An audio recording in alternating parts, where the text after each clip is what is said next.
رمضان وہ مہینہ ہے جس میں گناہگار بھی محبوب بن جاتے ہیں اور ٹوٹے ہوئے دل بھی رب سے جڑ جاتے ہیں۔ یہ وہ رات ہے جن میں اللہ کریم فرشتوں سے فرماتا ہے، دیکھو میرا بندہ میرے پاس خالی ہاتھ آیا ہے، میں اسے کیسے خالی بھیج سکتا ہوں۔ یا اللہ ایک سجدے پر قسمت بدل دیتا ہے۔ یا اللہ اس رمضان میں میری کھلی ہوئی اور چھپی ہوئی ساری خطاؤں کو معاف کر دے، جو گناہ آنکھوں سے ہوئے، کانوں سے ہوئے، زبان سے ہوئے، دل میں سوچے گئے اور عمل میں آئے۔ اے میرے اللہ سارے گناہوں کو معاف فرما دے۔ یا اللہ ہمیں اس طرح پاک کر دے جیسے آج ہی ماں کے پیٹ سے پیدا ہوئے ہوں۔ یا اللہ ہم نے دنیا سے بہت امیدیں لگائیں لیکن ہر جگہ مایوسی، آج ہم سب امیدیں توڑ کر صرف تیرے در پر آئے ہیں۔ یا اللہ ہمیں کبھی مایوس نہ کرنا، ہمیں اپنے سوا کسی کا محتاج نہ کرنا۔ یا اللہ ہمیں حلال رزق عطا فرما، رزق میں برکت دے، کم ہو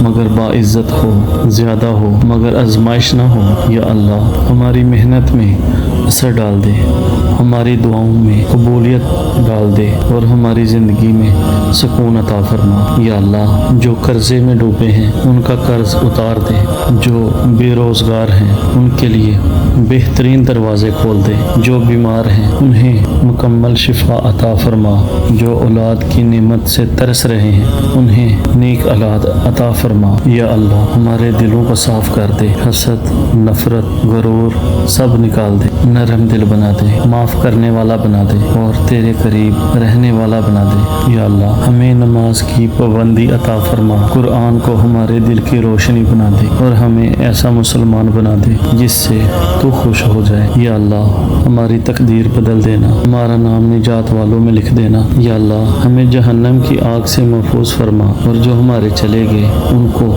جنت میں اعلیٰ مقام عطا فرما اور ہمیں جنت فردوس میں جگہ عطا فرما۔ اے اللہ ہمیں دنیا میں کامیاب کر اور آخرت میں قبر کی تنہائی آسان کر دے، حساب کا دن آسان کر دے اور ہمیں نبی رحمت صلی اللہ علیہ وآلہ وسلم کی شفاعت نصیب فرما۔ اے میرے اللہ ہم تیرے در کے سوالی ہیں، ہمیں خالی واپس نہ لٹانا، ہمیں وہ بھی عطا فرما جو ہم مانگ نہ سکے اور اس سے بھی بچا جو ہمارے حق میں بہتر نہیں۔ آمین یا رب العالمین۔